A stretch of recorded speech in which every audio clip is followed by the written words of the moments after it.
vamos a estar viendo desde cero, ¿saben? El discipulado desde cero, pero vamos a enfocarnos, en trataremos como de no hablar lo de siempre, ¿no? No es que, bueno, el Padre es Dios Padre y tal, sino profundizar un poco más en el contexto del hebreo para poder entender mucho mejor la palabra y salir de cualquier error de interpretación o cualquier error doctrinal que hayamos aprendido, ¿vale? Obviamente todo eso tiene que ser respaldado por la escritura, todo lo que vayamos a compartir. Y nada, cualquier duda, saben que pueden levantar la mano y conversamos, ¿vale? No se queden con las dudas, no se queden callados. La intención no es que sea un monólogo, sino que todos podamos conversar y compartir. Entonces, bueno, entre los temas vamos a estar viendo quién es el Padre, quién es Dios, quién es el Hijo, quién es el Espíritu Santo. Vamos a hablar un poco sobre los dones del Espíritu Santo. Cómo ser llenos del Espíritu Santo, creo que es lo más importante en la vida del creyente.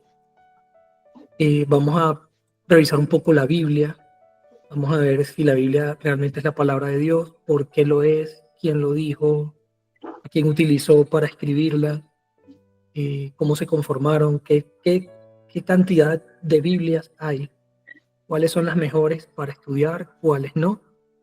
Vamos a hablar un poquito de la escritura en su contexto. Vamos a ver realmente cómo deberíamos estudiar la Biblia para evitar errores de interpretación, herejías, falsas doctrinas, todo ese montón de cosas que hoy en día hay muchísimo y van a seguir apareciendo más. Vamos a ver también un tema que se llama Saliendo de Babilonia. Eso es prácticamente salir de todo el sistema religioso pagano que se ha establecido como un engaño, y el Padre nos dice en su palabra que debemos salir de ahí, de ese sistema corrupto, ese sistema viciado, ese sistema de manipulación, ese sistema contrario al reino. ¿Vale? Vamos a ver también cómo debemos orar.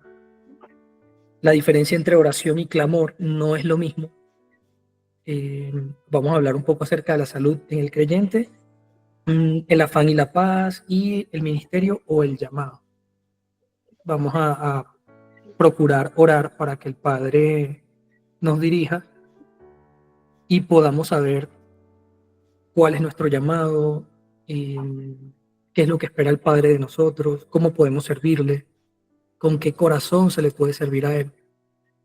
Entonces, bueno, vamos a iniciar hoy con lo que es quién es el Padre o quién es Dios. Bueno, yo les comparto por acá la pantalla. Este es un texto, pero vamos a ir viendo varias cositas. De hecho, conseguí algo muy chévere que les voy a compartir. Dios, el creador.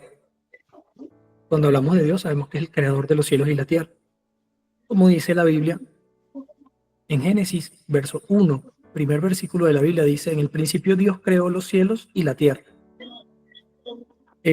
Una Biblia traducida directamente del hebreo, sin pasar por todos los cambios que le hicieron, griego, latín, alemán, todo ese montón de cosas que van perdiendo la esencia a medida que se van traduciendo. Fíjense que dice: en el principio Elohim, luego se tradujo como Dios, es un error. Dice Elohim Aleph Tav. ¿Qué es Aleph Tav? Se lo voy a mostrar por acá. Esto es el alefato hebreo. ¿Sí? No es es, digamos, el alfabeto de los hebreos. Pero en nuestro caso se conoce como alfabeto porque viene de alfa y beta, ¿cierto? En este caso estamos hablando del alefato, porque es el alef y la tab. ¿A qué voy con todo esto? El alefato hebreo tiene una letra, que es la primera, y tiene la última. La primera es esta que está acá. Fíjense, de derecha a izquierda, como se lee, tenemos esta letra que está acá, que es el alef. Y la última es esta que está acá a la izquierda abajo, y es la tab. Cuando Jesús dice yo soy el alfa y el omega, Él no está diciendo soy el alfa y el omega, porque Él no estaba hablando en griego, Él estaba hablando en hebreo. Cuando él dice yo soy el alfa y el omega, realmente lo que está diciendo es yo soy la Aleph y la Taf. La Aleph es la cabeza y la Taf es una puerta o una cruz. Entonces miren toda la connotación que se gana o cómo se enriquece solamente comprendiendo en su contexto original la verdad bíblica. No es un invento. Él realmente hablaba hebreo y arameo, escribía en el hebreo. Y cuando él dice, soy el alfa y el omega, eso es una traducción. Cuando decía Aleph y Taf, los griegos cambiaron por alfa y omega, pero siempre fue Aleph Taf. Entonces, si nos venimos para acá, fíjense esto tan tremendo, esta Biblia es traducida directamente del hebreo, dice en el principio Dios, Aleph Taf. O sea, no es solamente como las versiones que estamos acostumbrados, que dicen, en el principio Dios creó los cielos y la tierra. No, no es solo eso. Es que en el principio, Elohim, alfa y omega, por decirlo de una manera como lo tradujeron, es decir, que el Dios alfa y omega, o el Elohim Aleph Taf, creó los cielos y la tierra. ¿Quién está presente en el principio desde la creación?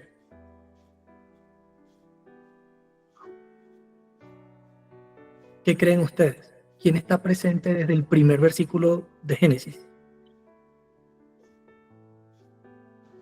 El Espíritu.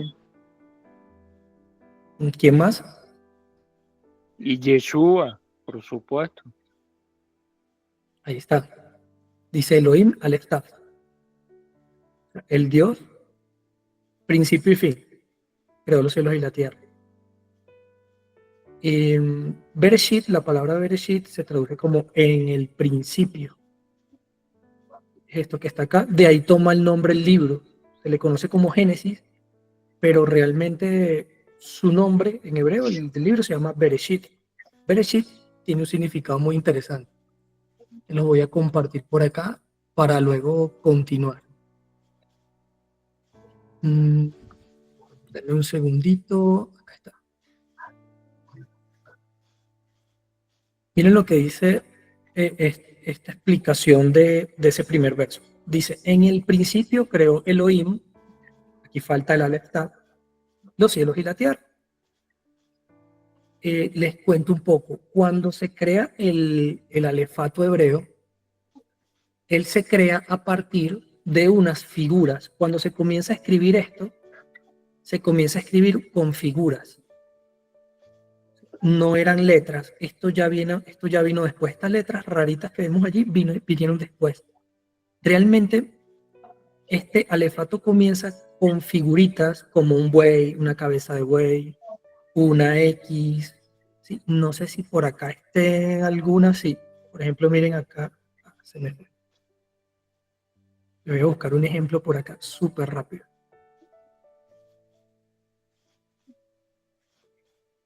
Este que dice Aleph, que es la primera letra del abecedario hebreo.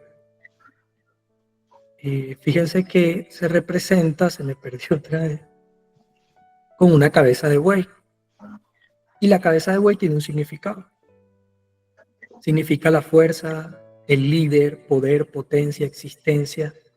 Ese es el significado de la primera letra hebrea.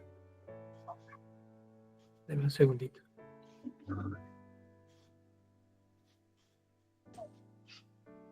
Entonces, no sé si ahí la ven, ¿verdad?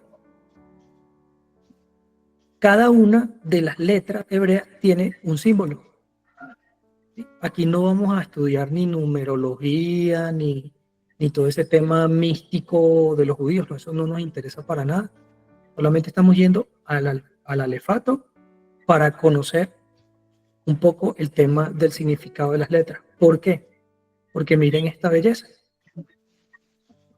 Bet es una casa o morada, ¿sí? La B. La Eres Resh significa principal o inicio. El Aleph es la fuerza, es la cabeza del buey. El Shin, que es otra letra, también la S, significa dientes o moler. ¿Sí? El Yod es un brazo, una acción. Y la Taf es la cruz o señal del pacto. La palabra Bereshit si unimos todo el significado de sus letras en el alefato hebreo, lo que quiere decir es, el primogénito de Elohim, de Dios, será destruido por su propia mano en la cruz como señal del pacto. Entonces, miren lo impresionante que es profundizar. No nos estamos yendo ni a agregarle nada a la escritura ni a quitarle. Simplemente estamos profundizando en la escritura original y fíjense cuánto conocimiento o revelación, porque esto fue revelado por el Padre desde el principio. Ya estaba anunciando que venía Jesús, que venía Yeshua a morir por nosotros como señal del pacto. Entonces, es impresionante y por eso muchas veces nos vamos a detener en palabras para comprender un poco el significado. Hay alguien que tiene el micrófono abierto, déjenmelo silencio. Y en fait, Elba te hizo una pregunta. Por el chat. Okay. Sí, voy. yo vi que ella escribió algo. ¿Escribimos todo o te prestamos atención y nos envían los textos? No, yo les envío los textos. Les envío el PDF. Listo, gracias. De nada.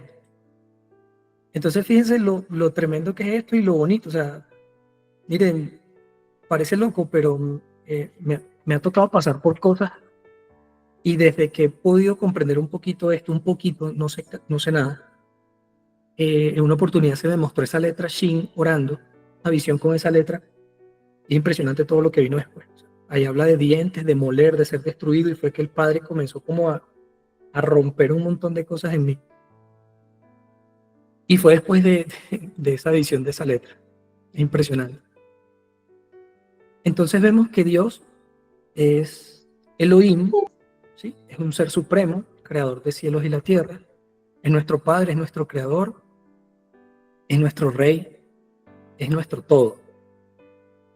Pero vemos algo súper interesante. La palabra Elohim es una palabra en plural, porque el singular de la palabra Elohim es Eloha. En plural es Elohim. Cuando la Biblia dice, no sé, el Padre ama a los Kadoshim, está hablando de los santos, está en plural, porque termina en im. Entonces, el hecho de nosotros ya comprender que Elohim es plural, eso te deja como, ¿sabes? Como que tú dices, bueno, pero ¿cómo va a ser plural si es Dios? El hebreo tiene cosas que nosotros en nuestro idioma nos quedamos cortos. Entonces, por eso también es otra razón para nosotros poder ir al hebreo a entender cosas. En el hebreo, la palabra uno, la unidad, tiene un plural y tiene un singular. En nuestro idioma no. En nuestro idioma uno es uno. ¿Sí? Un bolígrafo. Yo no puedo decir unos bolígrafos. No funciona así en nuestro idioma. En el pensamiento hebreo sí pueden haber varios bolígrafos. En el hebreo te pueden describir una caja de bolígrafos. De hecho, en el hebreo se entiende el que el hombre dejará padre y madre y se unirá a su mujer y ambos serán una sola carne. Eso es pensamiento hebreo. En el griego eso no lo puedes procesar. Pero en el pensamiento hebreo, que es el pensamiento que Dios transmitió a su pueblo, te explica que ambos, hombre y mujer, pasan a ser uno solo. Entonces, esa unidad en la pluralidad, en eso de ser más de uno, pero que se unen, ahí es donde está conformado Dios. ¿En qué sentido? Sin que me malinterpreten, Dios es uno solo. Pero, dice la palabra, que Dios es ese uno en plural con el Hijo. Eso lo vamos a ver más adelante. Pero ahí les adelanto que Elohim es plural. Y por eso es que si nos vamos nosotros al griego, a la teología griega, tú preguntas, ¿cómo es eso de la Trinidad? Y no te lo saben explicar. La teología no está hecha para explicar a Dios realmente. ¿Por qué? Porque la teología es pensamiento griego. Olvídense de lo que estamos hablando ahorita, es una cosa completamente diferente que nace en el paganismo, que está muy de moda, que todo el mundo quiere ser teólogo, sí, pero vamos a ir viéndolo más adelante y de verdad no considero que sea la mejor forma de conocer la escritura. Es muy peligroso en el sentido de que la teología te enseña mm, dogmas y tradiciones, y eso no es lo que se quiere. Yo no me voy a ceñir a un dogma porque alguien me lo dijo y ya, o sea, ni siquiera lo que yo pueda comentarles acá, yo no puedo decir, esto es así, punto. ¿Entiendes? Y están obligados todos a creerme porque es un dogma y ya, ¿no? Y tampoco la tradición de los hombres. Jesucristo mismo aborrece y de verdad exhortó a los fariseos en su momento, creo que está en Marcos capítulo 7, porque ellos estaban poniendo su sabiduría, sus tradiciones por encima de la palabra de Dios. Y eso no debe ser. Entonces hay que tener cuidado con eso. Fíjense que acá dice la teología, teos, que es de Dios, y logos, que es el estudio, es la disciplina que estudia a Dios y se fundamenta en los textos sagrados, ¿sí? Se fundamenta en la Biblia, pero se fundamenta también en la tradición y en los dogmas. Ahí tenemos problemas. Yo no necesito la tradición de los hombres, ni de judíos, ni de nadie, ni necesito dogmas religiosos que la gente me quiera venir a imponer porque sí, porque quieren, no. Nosotros nos vamos a fundamentar en este texto sagrado. Obviamente con la guía y la ayuda del Espíritu Santo. Entonces, volviendo acá, vemos que el Padre, Dios es invisible, y el Espíritu, Él es eterno, existe desde la eternidad y no tiene principio ni final. Dios tiene todo el poder, toda la autoridad. No hay otro poder en el cielo o en la tierra más poderoso que Él. Dios todo lo sabe y todo lo conoce. Él conoce todo y su sabiduría es perfecta. Para nada se parece a nosotros. Dios, dice en Salmo 103, 11, 12, es tan inmenso como la altura de los cielos, describe el salmista, sobre la tierra. Llevó nuestros pecados tan lejos de nosotros como está el oriente del occidente. Entonces, hay un punto que sería bueno dejarlo claro, y es que Dios no se estudia. O sea, les explico. Yo no puedo estudiar algo que Dios no ha revelado de sí mismo.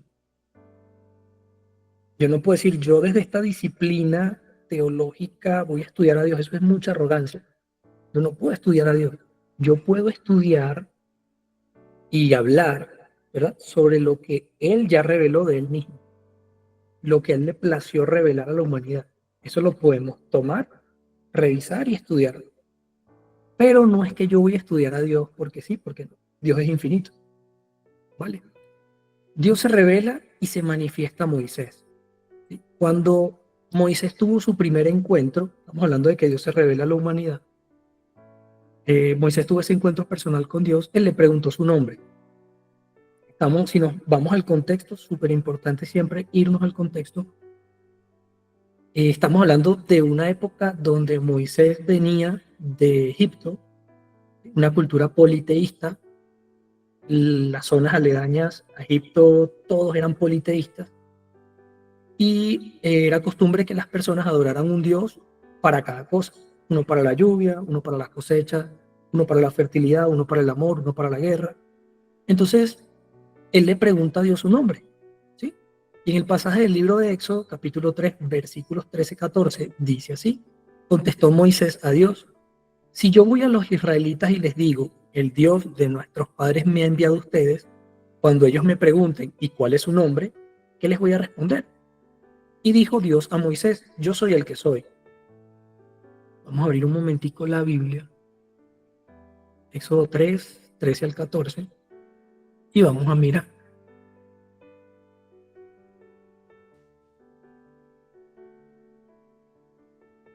¿Cuál dijiste? Éxodo, ¿Éxodo qué? Éxodo 3, del Ajá. 13 al 14.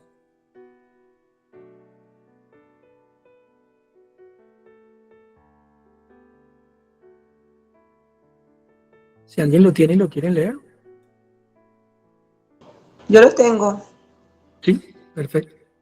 Dice, Entonces Moisés dijo a Dios, si voy a los israelitas y les digo, ay, el Dios de sus padres me ha enviado a ustedes, tal vez me digan, ¿cuál es su nombre? ¿Qué le responderé?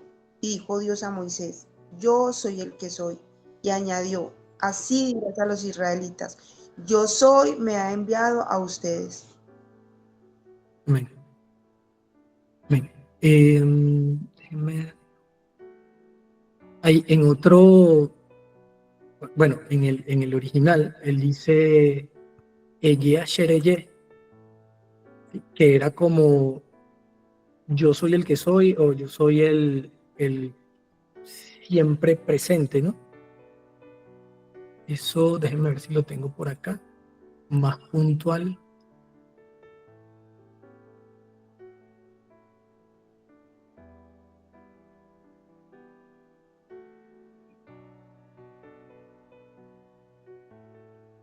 Pues no lo tengo aquí. Pero es lo que él dice, lo que se traduce acá, yo soy el que soy, es justamente eso. De ese Ashereye, creo que es así, déjame ver si lo tengo aquí. Sí, aquí está. Dice en la Biblia traducida directo del hebreo, dice Moshe, dijo Elohim, mira, cuando yo me presente delante de los hijos de Israel y diga a ellos, el Elohim de sus padres me ha mandado a ustedes, y ellos me pregunten cuál es su nombre, ¿qué es lo que les diré? Y Elohim le dijo a Moshe, a Moisés, Eye Ashereye, yo soy, seré el que soy, seré.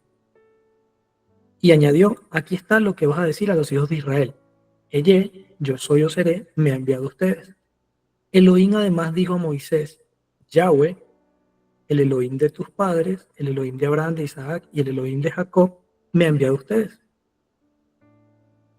Este es mi nombre para siempre y este es mi memorial generación tras generación.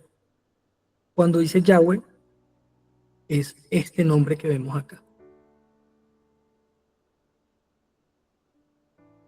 Estas son las letras del nombre de Dios.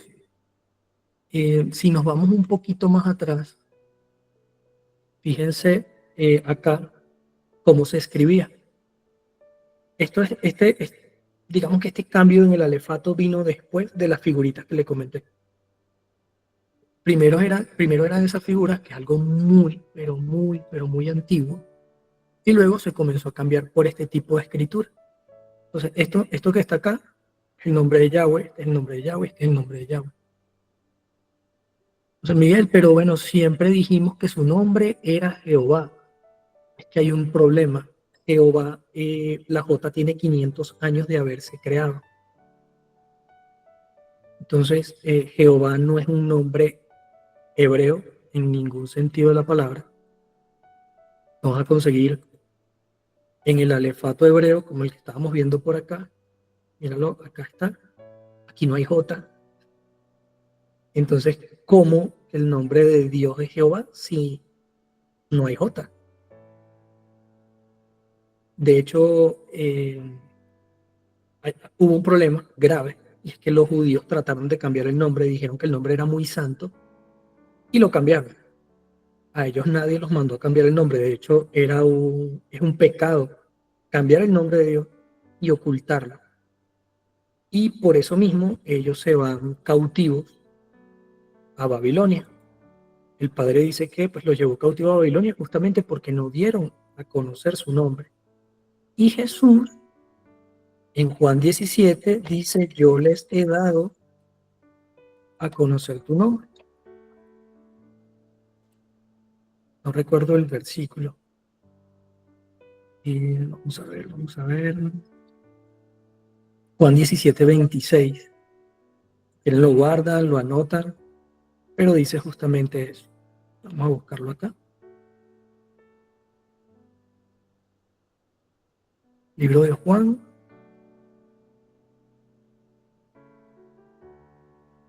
Diecisiete, 26.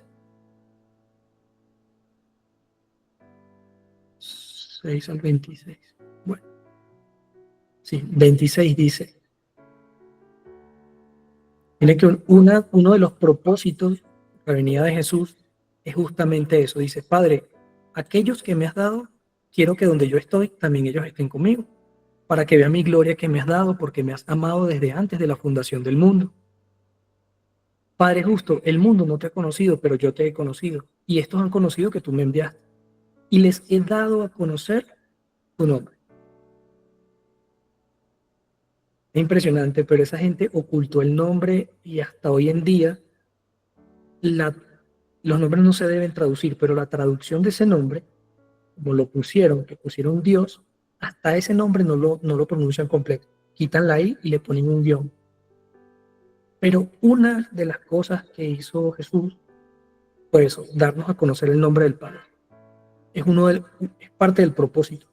Y el Padre quiere que usemos su nombre, solamente que lo usemos correctamente, no que lo usemos en vano. No que vayamos a jurar en vano por su nombre tampoco. Pero sí es necesario conocer su nombre y pronunciar su nombre. Fíjense esto que conseguí por acá para complementar la idea. Dice Jeremías 16:21. Por eso he aquí que en este tiempo les mostraré y les daré a conocer mi mano y mi poderío. Entonces sabrán que mi nombre es Yahweh.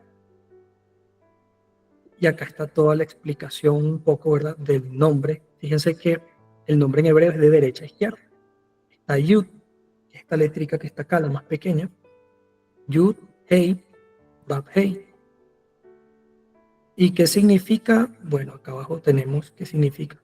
Contemplen la mano o contemplen el clavo. Entonces, es justamente eso. Vean mi salvación. Y de hecho, el letrero que colocaron en la cruz, cuando pusieron Jesús de Nazaret, Rey de los Judíos, en hebreo tiene otro nombre. Dice Yeshua HaNazaret Bab Melech Ayudim.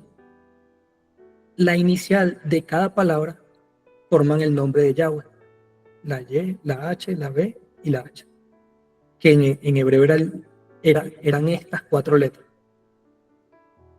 Es impresionante. O sea, el nombre de Dios justamente ahí en la cruz, el nombre de Dios incluido en el nombre de Jesús o de Yeshua. O sea, eso es un tema de verdad muy bonito y que hay que conocerlo. Si quieren, más adelante lo miramos con calma.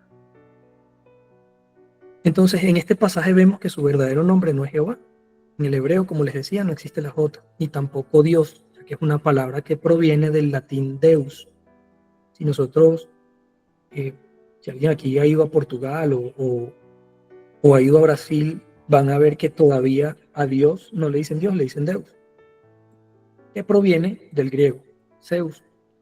Su verdadero nombre él mismo lo ha revelado y es este que está acá, estas letricas,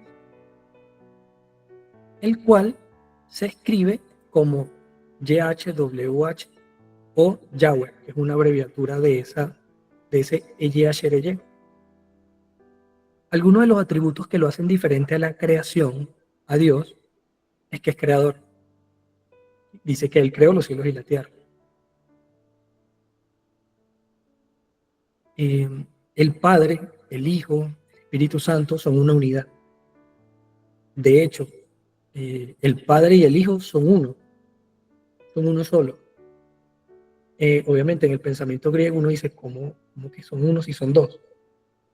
Pero en el hebreo sí se puede entender que dos sean uno.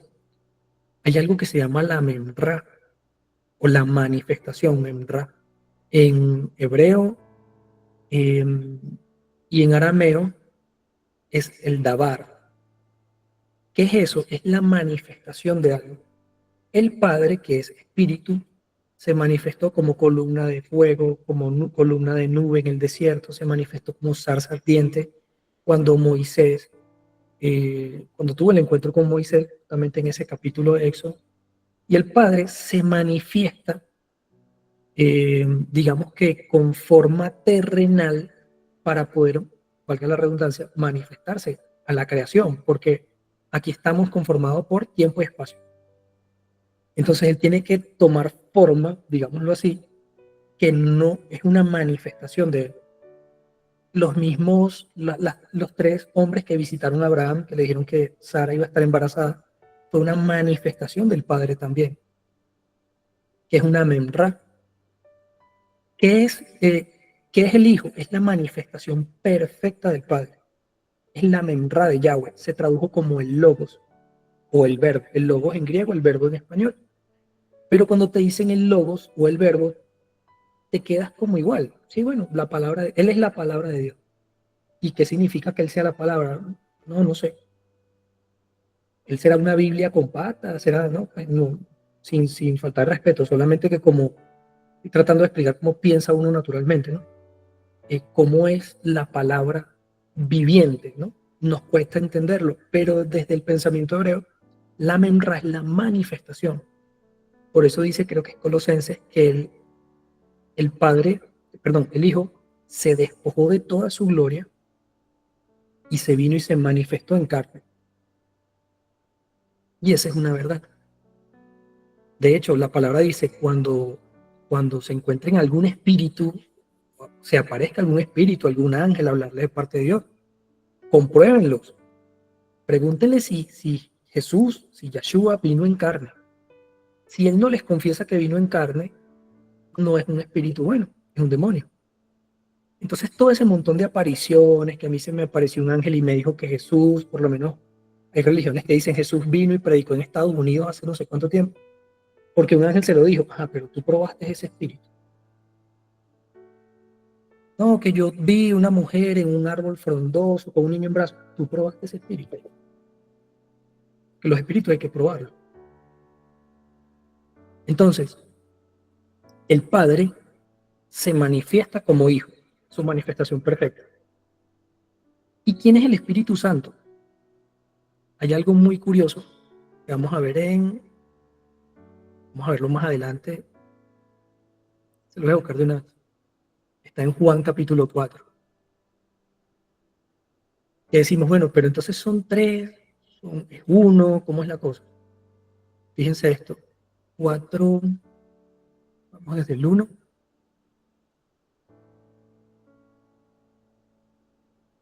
Dice que Jesús se consigue la samaritana. Él le dice que busque a su marido, tal, tal, tal. Y le dice también, mas la hora viene y ahora es cuando los verdaderos adoradores adorarán al Padre en espíritu y en verdad. Porque el Padre a tales adoradores busca que le adoren. Dice, Dios es espíritu. Vamos a pararnos allí. Si Dios es espíritu y Dios tiene un Espíritu Santo, es el mismo. No hay dos espíritus. No es que Dios sea un espíritu y él aparte tiene un Espíritu Santo para comunicarse con nosotros. No, Dios es espíritu. Él derramó de sí mismo, el día de Pentecostés, derramó de sí mismo para venir a hacer morada en nosotros y ayudarnos y santificarnos. Y apartarnos y limpiarnos y ayudarnos a que guardemos su palabra, ayudarnos en nuestras debilidades. Pero el Espíritu Santo, el mismo Espíritu del Padre. Y el Hijo es la manifestación del Padre, corpóreamente. Entonces, hay desde una perspectiva hebrea muy sencilla resuelto el tema de lo que es la Trinidad, que si el unicitario, que si el trinitario, está resuelto por la misma palabra. Entonces, el Padre, el Hijo y el Espíritu Santo son una unidad, o ejad. ¿Qué es ejad? La palabra que dice que hay algo que es uno conformado por varios. ¿Cómo es eso? Lo que les comentaba, cuando dice la palabra, en hebreo usa la palabra ejad. Dice el hombre dejará a su padre y a su madre, se unirá a su mujer y serán una sola carne. Vamos a buscarlo. No sé si alguien se sabe la cita y me la da, pero no me recuerdo la cita. Génesis 2:24 dice aquí. ¿Sí es esa?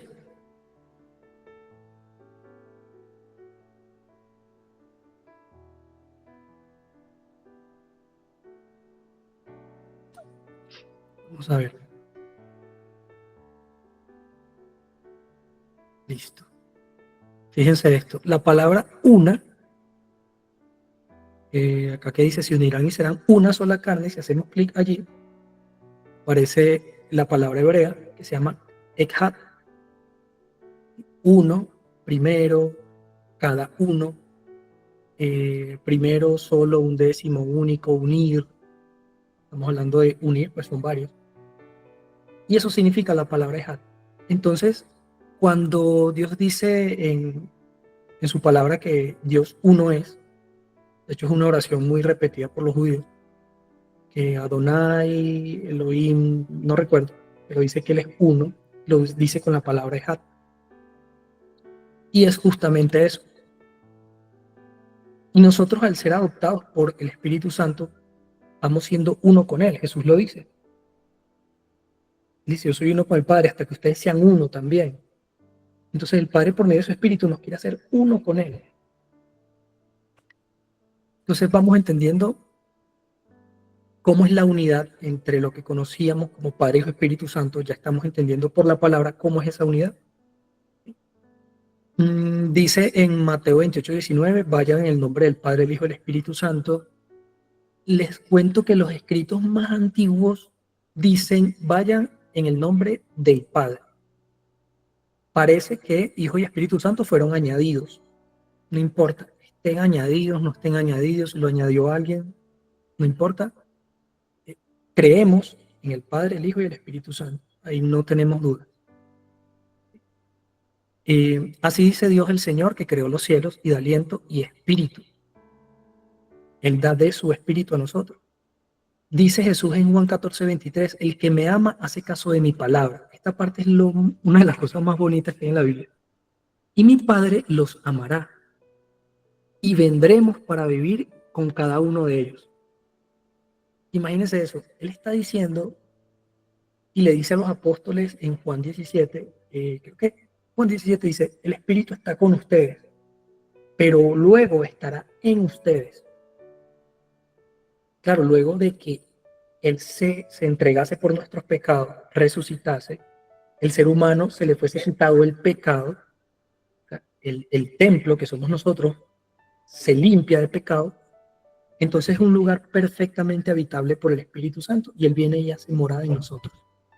Es decir, que el Padre y el Hijo vienen a hacer morada en nosotros por medio del Espíritu Santo. Y lo dice Jesús acá, vendremos. No dice vendrá el Padre o vendrá el Espíritu, Él dice vendremos para vivir en cada uno de ellos, dice otra versión. En ese último verso podemos ver 3 manifestaciones de un mismo Dios o de un mismo Elohim, que anhela ser uno con cada uno de nosotros. Ser fiel a la palabra de Dios es serle fiel al Hijo, que es el Verbo.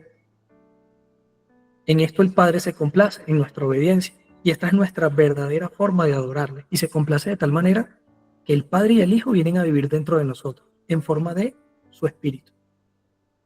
Para eso necesitamos reconocer nuestra condición delante de Dios y arrepentirnos de aquello que haya ofendido a Dios en nuestras vidas. Eso es lo que va a hacer que el Padre y el Hijo puedan venir como Espíritu a vivir en nosotros. Otra revelación, otra forma en la que el Dios se reveló como Padre y Juez. Jesús dijo acerca de nosotros, yo les doy la vida eterna y nunca perecerán, ni nadie podrá arrebatármelas de mi mano. Mi Padre, que me las ha dado, es más grande que todos, y de la mano del Padre nadie las puede arrebatar. El Padre y yo somos uno. Él viene a traer la revelación de Dios como Padre. Los judíos le decían Padre, pero no Padre a nivel personal. No es que era Padre de cada uno de ellos, sino que era como Padre de todo el pueblo.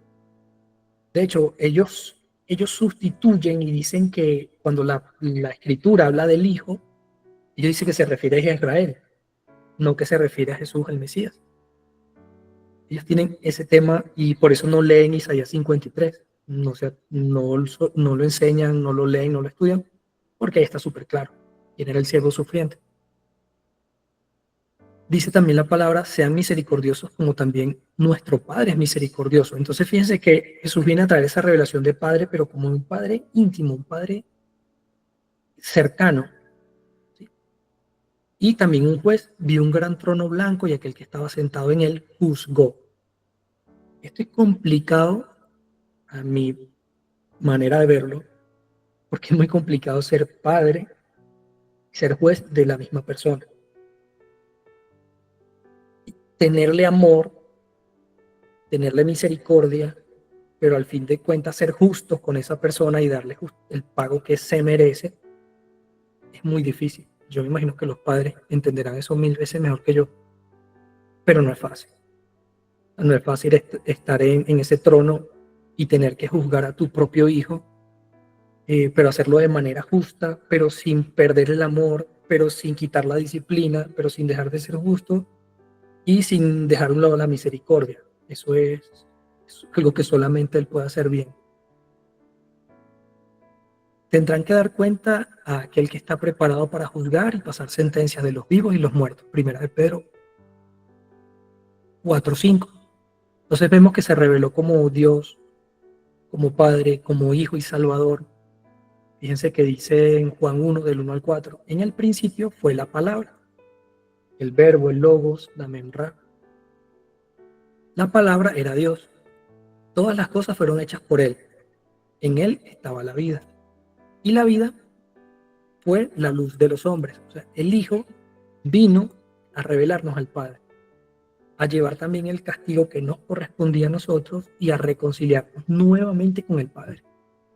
Así que ahora nosotros podemos llegar con confianza delante del trono del Padre, porque ya Él quita el pecado de nosotros y quedamos limpios, quedamos sin pecado. Podemos volver a relacionarnos con el Padre. Porque al Padre le cuesta relacionarse o porque no se puede relacionar tanto con una persona llena de pecado, ¿no? Sin que me malinterpreten. Dios se puede acercar a cualquier pecador, como lo hizo conmigo, como lo ha hecho con todos, y se ha acercado y nos ha buscado. Pero esa relación perfecta, eso de darnos su espíritu, tiene que quitar el pecado del hombre primero. Y fue lo que ocurrió. Primero vino Jesús, después vino el Espíritu Santo. ¿Por qué? Porque de hecho, por eso él expulsa a Adán y a Eva del Edén. En su presencia no puede haber pecado, porque él es santo, santo, santo. Como ahí no puede haber pecado, si hay alguien que dentro de él lleva el pecado y entra en el jardín del Edén, tiene que morir, porque la paga del pecado es la muerte y Dios es juez. O sea, inmediatamente la persona muere. Para que no muriésemos, para que ellos no muriesen, los sacó del Edén. Y ya eso estaba planificado, cómo iba a rescatarlos, cómo nos iba a rescatar. Entonces, gracias al sacrificio de Jesús, de Yeshua, su nombre correcto en hebreo y en cualquier idioma porque los nombres no se traducen, gracias a él podemos llegar con confianza delante del Padre. Dice en Romanos 5:11, por Cristo recibimos ahora la reconciliación. Juan 14:27, les dejo la paz, les doy mi paz, pero no se las doy como las dan los que son del mundo. No se angustien, no tengan miedo. Fíjense lo que dice Romanos 3, 22 al 26. Por medio de la fe en Jesucristo, Dios hace justos a todos los que creen. Pues no hay diferencia, todos han pecado y están lejos de la presencia gloriosa de Dios. Pero Dios en su bondad y gratuitamente los hace justos mediante el sacrificio que realizó Jesús. Dios hizo que Cristo, al derramar su sangre, fuera el instrumento de perdón. Este perdón se alcanza por la fe. Así quería Dios mostrar cómo nos hace justos, perdonando los pecados que habíamos cometido antes. Porque Él es paciente. Él quería mostrar en el tiempo presente cómo nos hace justos, pues así es como Él es justo, así como Él es justo, hace justos a los que creen en Jesús. Dice 1 Juan 4:14, hemos visto y testificamos que el Padre ha enviado al Hijo como Salvador del mundo. Miren, para la época de Yeshua, todos conocían a Elohim o a Dios como el Dios de los ejércitos. Todos los conocían como el Dios que provee, porque les proveyó maná en el desierto, el Dios de los ejércitos porque derrotaron a los filisteos, derrotaron a los amonitas, y lo conocían de muchas maneras. Pero lo conocían como el Dios que provee, lo conocían como el Dios que sana. Pero ya que Yahshua no había venido, no tenían esa revelación de Dios como Padre. Y Jesús vino a revelarlo como Padre. Dice, mis ovejas oyen mi voz y yo las conozco. Y me siguen y les doy la vida eterna. Y no perecerán jamás, ni nadie las arrebatará de mi mano. Mi Padre que me las dio es mayor que todos, y nadie las puede arrebatar de las manos de mi Padre. Yo y el Padre uno somos. Ejad somos. Entonces los judíos volvieron a tomar piedras para apedrearle. Y Jesús les respondió, muchas buenas obras les he mostrado de mi Padre, ¿por cuál de ellas me van a apedrear? Respondieron los judíos diciendo, por buena obra no te apedreamos, sino por la blasfemia, porque tú siendo hombre te haces Dios. Jesús decir, soy hijo de Dios, era decir, tengo la misma naturaleza que Dios. Para los judíos de la época, eso era una blasfemia. Y por eso lo querían apedrear. Él se revela también como Espíritu Santo o consejero. Sabemos que el Espíritu Santo de Dios se paseaba sobre las aguas, Génesis 1:2.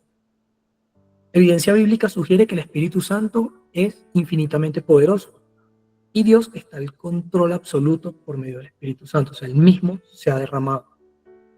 Si el Espíritu de aquel que levantó a Jesús de los muertos mora en ustedes, él también les dará vida a través de su Espíritu. Está hablando que el Padre nos va a vivificar por medio del Espíritu Santo. ¿Cuándo? Cuando nosotros muramos a nosotros mismos. Ayer el Padre me mandaba ese mensaje con alguien. Tienes que morir, tienes que morir. Y es eso, tenemos que morir. Dice que ese Espíritu Santo, a medida que nosotros podamos morir a nuestro yo, a nuestro egoísmo, a nuestra carne, Él nos va a ir vivificando.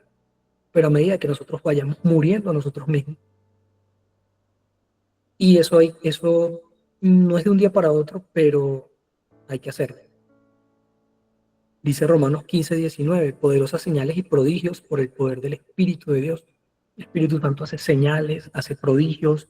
No las vemos actualmente tanto como en la Biblia, sí las hay.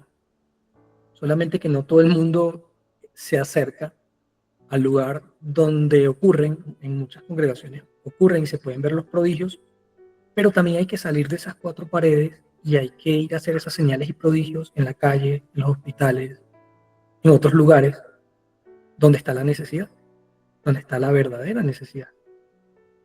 Pero el poder del Espíritu Santo se nos entrega a todos, pero hay que recibir el Espíritu Santo. Eso lo vamos a ver en un tema más adelante. Pero cualquiera de los que estamos acá fácilmente puede orar por un enfermo y el enfermo puede sanar. Puedes reprender un demonio, el demonio se va. Puedes hacer cualquier señal y prodigio.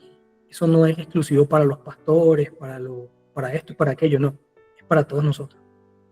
Cualquiera de los que estamos acá tenemos esa bendición dada por Dios. ¿Por qué? Porque tenemos que predicar su evangelio.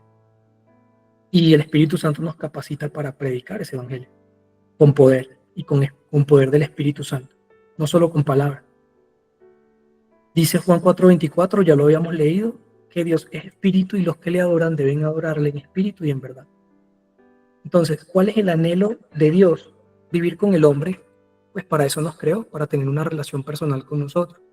Recordemos las palabras que Gabriel le envió a María, que el Padre le envió a María por medio del arcángel Gabriel. Dice, he aquí que la Virgen concebirá y dará a luz un hijo, y le pondrá por nombre Emmanuel, que traducido significa él, determinación de Emmanuel, es Elohim, un diminutivo de Elohim. Elohim con nosotros, o Dios con nosotros. Lo mismo en la terminación Daniel, Ezequiel, todos esos nombres tienen la terminación él por Elohim. Y la promesa del Espíritu Santo es una profecía que fue dada a Ezequiel en el 595, 570, entre esas fechas, antes de la era mesiánica o antes de Cristo. Lo dice en Ezequiel 36:26, dice, entonces los rociaré con agua pura y quedarán limpios. Lavaré su inmundicia y dejarán de rendir culto a los ídolos. Les daré un corazón nuevo y pondré un espíritu nuevo dentro de ustedes. les quitaré de ese terco corazón, les quitaré el corazón de piedra y les daré un corazón tierno y receptivo. En otra versión dice, les quitaré el corazón de piedra y les daré un corazón de carne. En hebreo también dice un corazón de carne. Y dice también, pondré mi espíritu en ustedes. Aquí hay que hacer una pausa. Miren, no sé por qué, sé que es una mentira de Satanás, pero normalmente se dice, repitan conmigo esta oración, y en lo que repitan la oración van a recibir el Espíritu Santo. Eso es mentira. El Espíritu Santo se recibe cuando uno se arrepiente. Yo puedo hacer miles de oraciones, pero si no estoy arrepentido, no pasa nada. Es triste porque mucha gente repite una oración en una iglesia y se va creyendo que tiene el Espíritu Santo. Y obviamente, como no lo tiene, no hay una transformación, no hay un cambio. Si a la persona que lo tiene le cuesta muchas veces, imagínese el que no lo tiene. Entonces hay mucha gente engañada por allí creyendo que tiene el Espíritu Santo y no lo tiene. Eso es delicado. Porque Dios no va a venir por ninguna religión. Él no va a venir por católico, evangélico, Él no va a venir por testigo de Jehová, mormón, por nada de eso. Él va a venir simplemente por sus ovejas. Dice la palabra que el que no tiene el Espíritu Santo no es de Él. Entonces Él viene simplemente por aquellos que tienen su Espíritu. ¿Tienes el Espíritu Santo? Eres de Él. Si no lo tienes, pídeselo, porque dice la palabra que Él quiere darnos el Espíritu Santo. Entonces, que lo tengamos muy en cuenta porque eso depende de nuestra salvación. Por eso me detengo aquí. No sé si a la gente en general les parece o no, pero es lo que dice la Escritura. Dice, pondré mi espíritu en ustedes. En Ezequiel 36, 26. ¿Para qué? ¿Para qué el Espíritu Santo va a estar en mí? Sencillo. Para que sigan mis decretos y se aseguren de obedecer mis ordenanzas. El Espíritu Santo viene a nosotros para obediencia en su palabra. Si estamos hablando de Ezequiel 36, 26, estamos hablando de lo que conocemos como Antiguo Testamento. ¿Cuáles son las palabras que estaban en ese momento que Dios les llama decreto y ordenanzas? Él está hablando a futuro, no está hablando del Antiguo Testamento. Está diciendo, pondré mi espíritu en ustedes, año 33 después de Cristo. Él se entrega, resucita y a los 39 días, en la fiesta de Shavuot, fiesta de las semanas, que se tradujo como fiesta de Pentecostés, desciende el Espíritu Santo. ¿Para qué desciende? Para que ustedes sigan mis decretos y se aseguren de obedecer mis ordenanzas. Ezequiel 36, 26. Vamos a buscarlo en la Biblia Reina Valera con diccionario Strong. Si ven, a veces uno hace clic en una palabra y puede salir el significado. Vamos a ver Ezequiel 36, 26. Les daré un corazón nuevo, sí. El 27, perdón, dice, y pondré dentro de ustedes mi espíritu, con E en mayúsculas, el Espíritu Santo, y haré que anden en mis estatutos, que guarden mis preceptos y lo pongan por obra. Hay un error tremendo que cometemos los creyentes. No recibimos el Espíritu Santo, o lo recibimos pero no estamos llenos del Espíritu Santo y pretendemos guardar sus preceptos y sus estatutos y hacer su voluntad. No se puede. No hay nada más frustrante que tratar de obedecer o de hacer las cosas sin la ayuda del Espíritu Santo. Porque puede que hoy no pequemos, pero dentro de una semana vamos a caer otra vez. Y dentro de 15 días volvemos a caer y en un mes volvemos a caer. Porque lo estamos haciendo en nuestra fuerza. Y terminamos apartándonos de Dios porque nos sentimos mal, nos sentimos indignos, nos sentimos que no servimos para nada. El problema es que no estamos llenos del Espíritu Santo.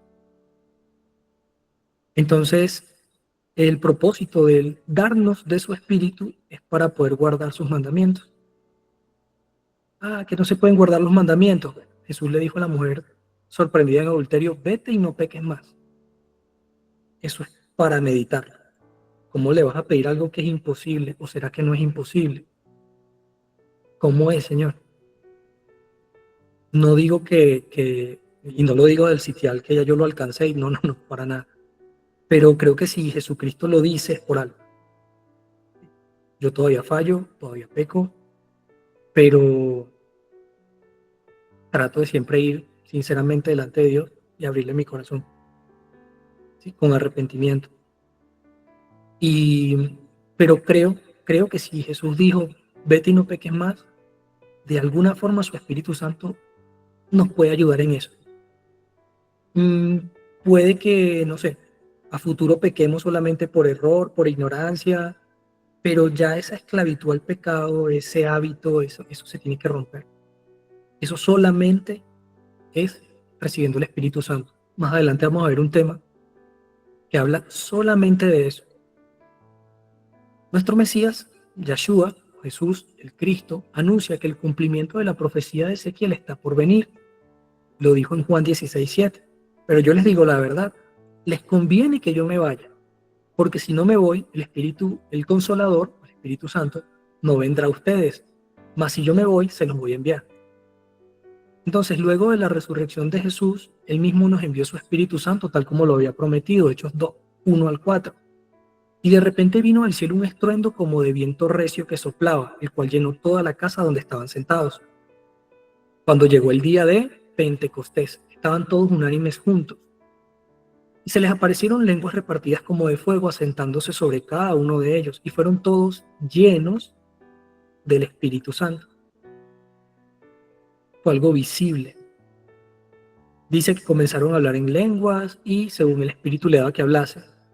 Aquí hay algo que vamos a ir saliendo de muchos errores.